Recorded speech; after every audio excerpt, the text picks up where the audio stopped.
Hello students, so this is our second video of multiple integrals in which we will learn how to solve double integral by changing the order of integration.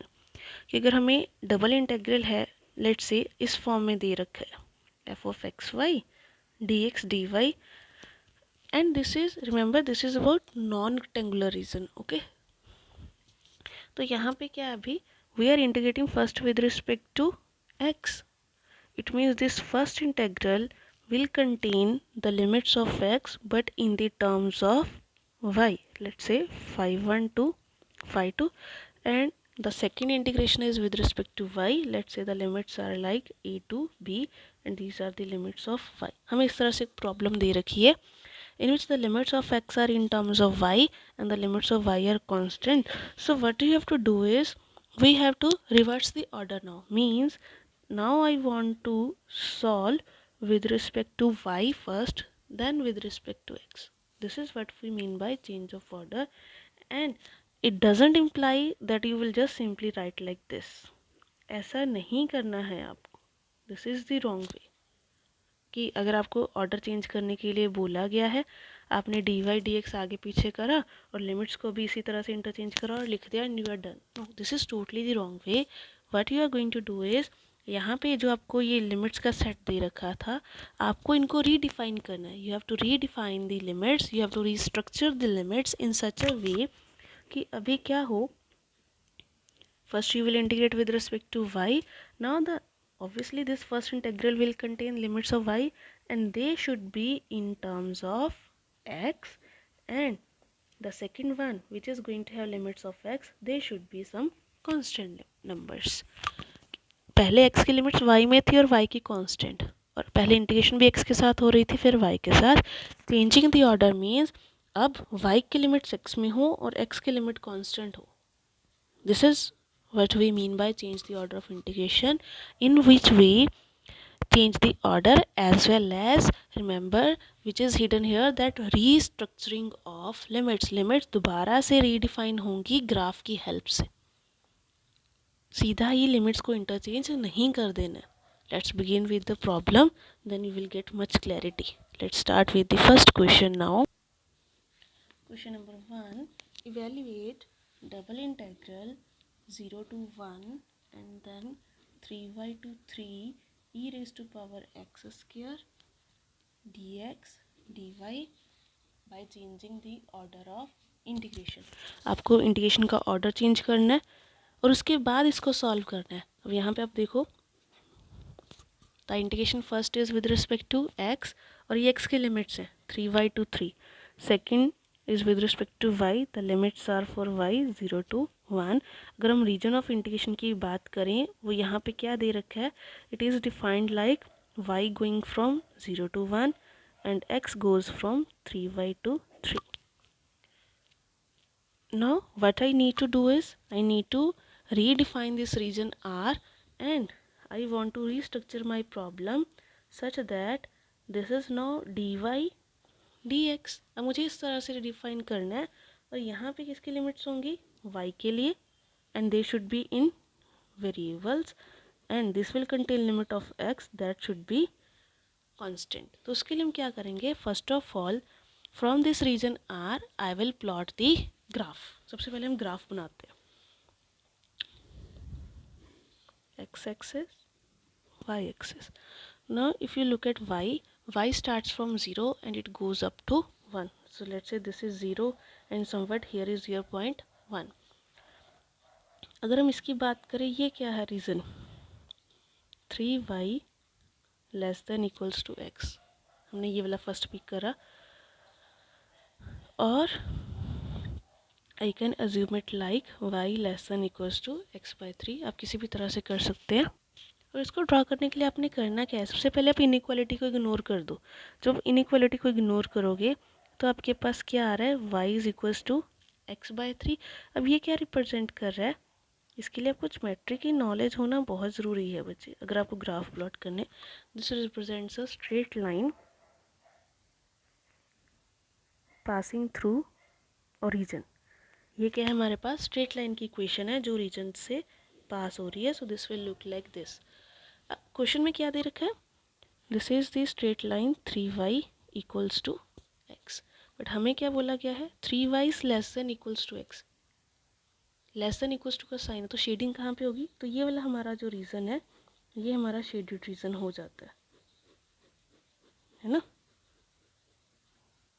अगर first phase पे अभी ये graph final नहीं है, okay remember that, तो ये सारा reason आपको होगा बिकॉज एक्स इज ग्रेटर ना, so we will do shading along x axis. अगर ये उल्टा होता, if it would have been like this, तो आपकी जो शेडिंग थी वो इस तरफ होनी थी along y axis. Now we are done for this part. Now the next is x is less than equals to 3। अभी फिर से इसमें ignore the inequality sign, just simply focus on the equation. X is equals to 3 की बात हो रही है, तो लेट्स से यहाँ पे कहीं पे 3 है, एक्स इज इक्वल्स टू 3 का मतलब क्या होगा, अभी एक्स इज इक्वल्स टू 3 है, यहाँ पे 3 है, तो ये वाली लाइन प्लॉट हो गई। ये लाइन क्या रिप्रेजेंट कर रही है, एक्स इज इक्वल्स टू 3। इसी तरह से अब यहाँ पे अगर हम साइन को देखें, it is x less than equals to 3, it means I have to be on the left side of this line, इसके मुझे लेफ्ट साइड में ही रहना है, उसको क्रॉस नहीं करना है, तो ये वाला रीज़न तो कट ऑफ हो गया ना जो पहले आगे जा रहा था। Now if you look at here, this is y less than equals to 1। If I ignore the inequality, it's y is equals to 1। यहाँ पे कहीं पे 1 अब हमने प्लॉट करा था, तो ये हमारी लाइन हो गई y is equals to 1 and y is less than 1, तो मतलब इस लाइन के हमें नीचे नीचे रहना है, we have to be below this line, so shading will be downwards and y is greater than 0, it means the positive values, तो ये नीचे वाला रीजन तो सारा कट ही हो जाता है हमारा। If you look at the common portion, the common portion is looking like, so the common portion is like this, this is x y, this was your straight line 3y is equals to x, somewhere this was x is equals to 3। one thing more, अगर हमें ये points of intersection भी चाहिए, क्योंकि आपके पास कौन कौन सी lines थी, अब हमें ये नहीं ना पता कि हम जब प्लॉट करेंगे तो वो किस तरह से बनेगा। 3y is equals to x and x is equals to 3, तो इनका ये पॉइंट ऑफ इंटरसेक्शन क्या हो गया, put x3 here, 3y is equals to 3, y is equals to 1, so this point is 3, 1। अब अगर ये वैल्यू 1 की, इट मीन्स जो y इज इक्वल्स टू 1 था वो यहीं से पास हो रहा है, this is y is equals to 1। ये आप ध्यान रखना, प्लॉट करने से पहले पॉइंट ऑफ इंटरसेक्शन ज़रूर निकाल लेना। तभी हमारा पहले वही गड़बड़ हुई है, जब हमने पहले ग्राफ बनाया था वो ठीक नहीं था, कि हमने लाइन ऐसे ही ड्रॉ कर दी थी बिना पॉइंट ऑफ इंटरसेक्शन निकाले ना। So this is the actual region. अब हमें क्या था, 3y is less than equals to x, मतलब नीचे की तरफ इस लाइन के, to the left of x is equals to 3 and on the bottom side of y is equals to 1, इस लाइन के नीचे, इस लाइन के लेफ्ट की तरफ, और जो वर्टिकल लाइन जो क्रिस क्रॉस लाइन है उसके हमने नीचे, तो कॉमन पोर्शन क्या आ रहा है, this is the common portion, यही हुआ ना कॉमन पोर्शन, तो हमारा शेडेड रीजन, ये हमारा रीजन है आर। अब मुझे उसको रीस्ट्रक्चर करना था। रीस्ट्रक्चर कैसे करना था, कि जो y की लिमिट थी वो कांस्टेंट थी and the limit of x was in terms of y। या मुझे उल्टा करना है, लिमिट ऑफ x चाहिए कांस्टेंट, ये लिख रखा है, and limit of y should be variable. अब x की लिमिट तो यहाँ से देख लो, ये पॉइंट क्या है 3 0 और ये पॉइंट क्या है 0 0। अगर x की लिमिट्स की बात करें, it begins from 0 and it goes up to 3, ऐसा ही है, 0 से स्टार्ट होकर हमारा ग्राफ 3 तक जा रहा है एक्स एक्सिस के ऊपर। अबाउट y, अब y के लिए लिमिट्स के लिए आपको क्या बोला है, if I need the limits of y in terms of x, I will draw a vertical line in the shaded region parallel to y axis like this. अब उसका एंट्री पॉइंट देखो क्या है, entry point is x axis, on x axis y is 0। Exit point क्या है, exit point is this line and on this line the value of y is x by 3. So my integral I will be now double integral e raised to power x square. First it will be dy 0 to x by 3, then dx 0 to 3. E raised to power x square is a constant. Integration will be simply y 0 to x by 3 upper limit minus lower limit. So it is x by 3 minus 0 and then dx. So 0 to 3, I am taking this 3 outside. This is x e raised to power x square dx. Now we have to solve this integration. I will use the substitution method. Put x square is equals to, let's say, t. Then from here 2x dx is equals to dt. X dx is equals to dt by 2. And don't forget to change the limits whenever we use the substitution. The limits of x are from 0 to 3. T is x square, so the limits of t will be from 0 to 9. So it's simply 1 by 3, 0 to 9. E raised to power x square means e raised to power t, and x dx gives me dt by 2. Take 2 outside as well. 1 by 6. Integration of e raised to power t is e raised to power t. Upper limit minus lower limit. Don't do the silly mistake. E raised to power 0 is not 0. E raised to power 0 is 1. So this is your final answer.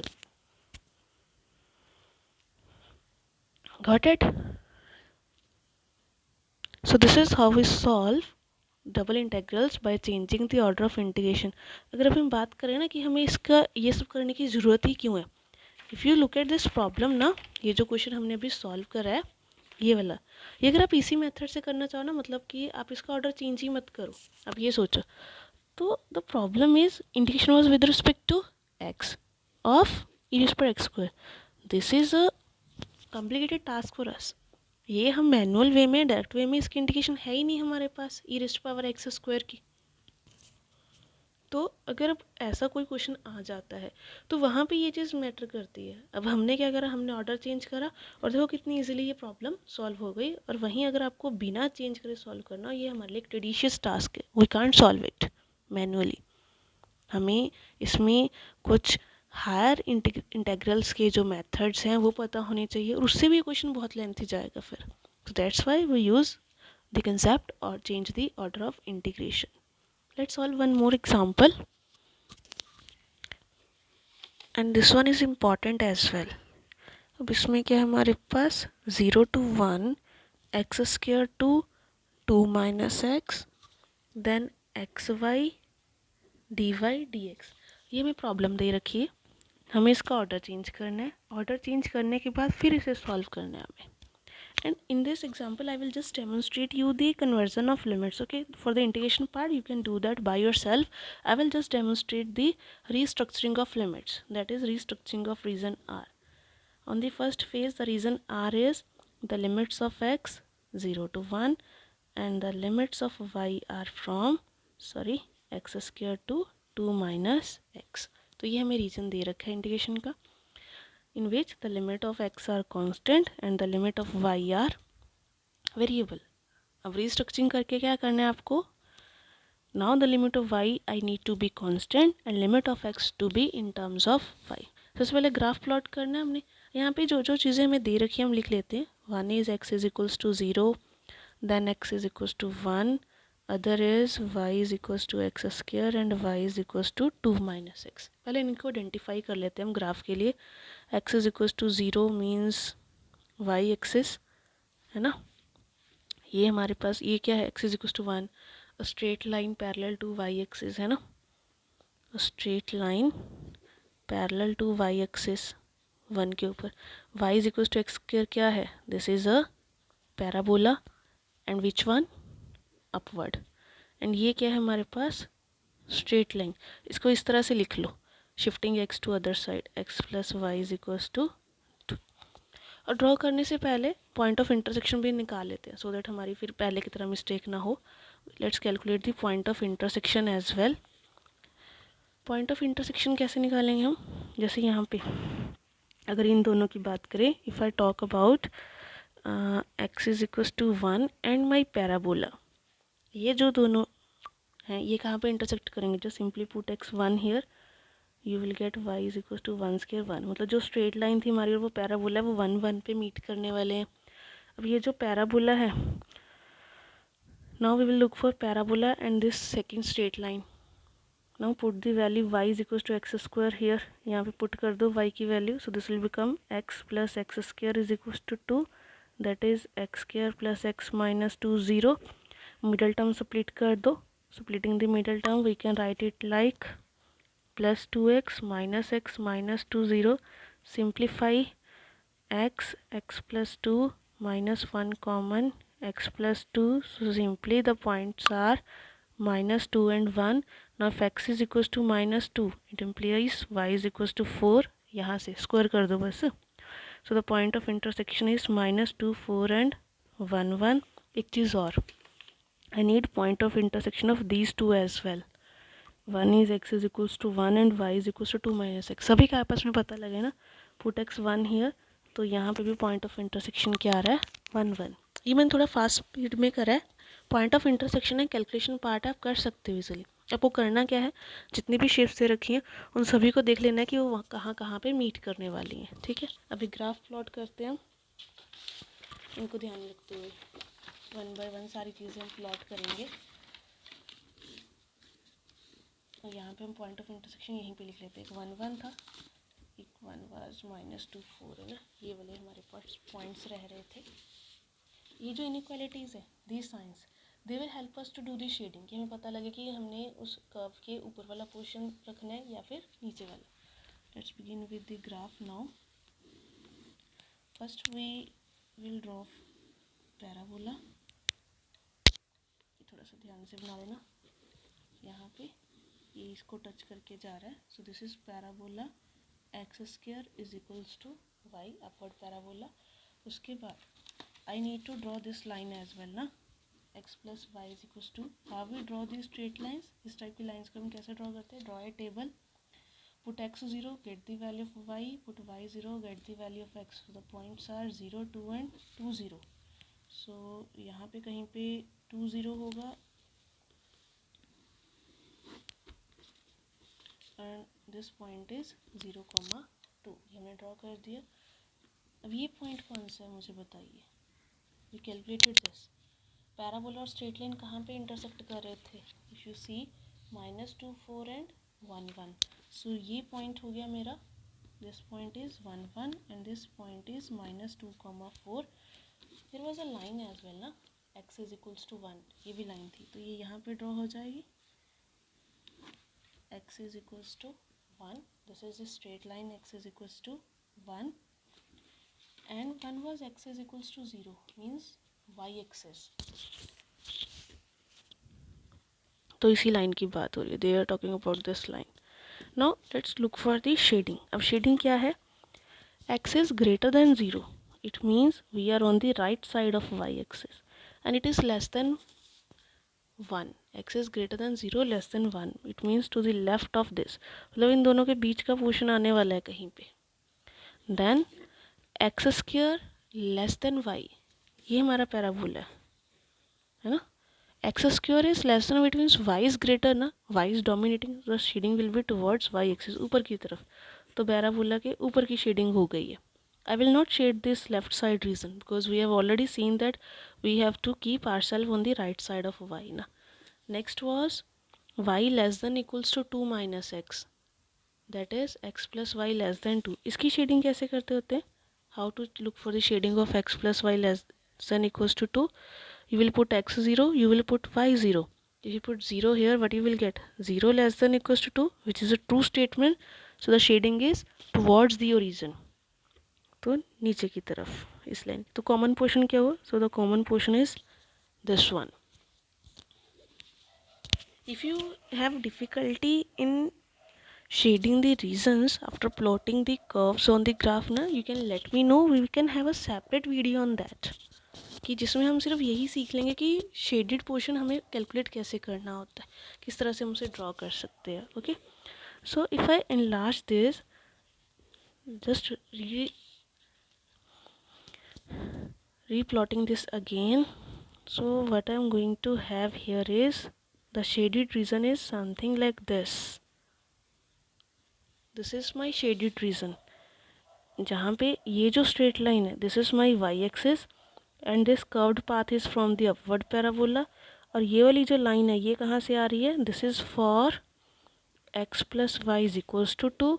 This is for parabola x is equals to y, and this is y axis means जहाँ पे हमारा x 0 होता है ना, and this point here is 0 0, this point is 1 1, and this upward point is 0 2. ये मेरा scheduled reason है, उसको मैंने अलग से ड्रॉ कर लिया ये वाला. Now if you look at the problem, अब हमें करना क्या है, आई need the limit of y constant, limit of x variable. Opposite करना है ना हमने. So I want to write the reason R again. Now the limit of x should be in variable. It means I need to draw a line parallel to x-axis in the shaded portion. But if you see, if I draw the line here or I draw the line here, my exit points are totally different. देखो shaded region में एक तो line यहाँ पे draw हो रही है, एक यहाँ पे ड्रॉ कर दो. अगर मैं यहाँ पे एंट्री पॉइंट क्या है, the entry point is x is equals to 0. Here again the entry point is x is equals to 0. But what is the exit point here, this is parabola, the exit point is x is equals to root y. अगर यहाँ से x की value निकाल दूँ मैं, and here on this part for this arrow the exit point is x plus y2, or you can say x is equals to 2 minus y. It means I am having two different points. So what I will do, I will divide this region on this part. ये जो point of intersection था यहाँ पे, first region, second region. So the region of integration will be in the first region x goes from 0 to root y, और यहाँ पे y की value कितनी है 0,1, and y goes from 0 to 1 union. Now union means the addition. जब हमें sets में हम पॉइंट लिखते हैं तो हम यूनियन सिंबल यूज़ करते हैं ना. For number 2, y starts from 1, it goes up to 2, so y is from 1 to 2, and about x it's from 0 to 2 minus y. So my integral I will be now double integration 0 to 1, 0 to root y, xy dx dy plus 1 to 2, 0 to 2 minus y, xy dx dy. I will solve them, add them, and I will get my answer, and your answer is going to be 3/8. ये आप solve करके देखिएगा. Now you know na how to solve the integration. I am going to skip that part. You can solve that and your answer should be 3/8. You can just go through the examples once and let me know if you have any doubt, and if you want to have a separate video regarding the graphs only, then do let me know. We can have that as well. Okay, thank you.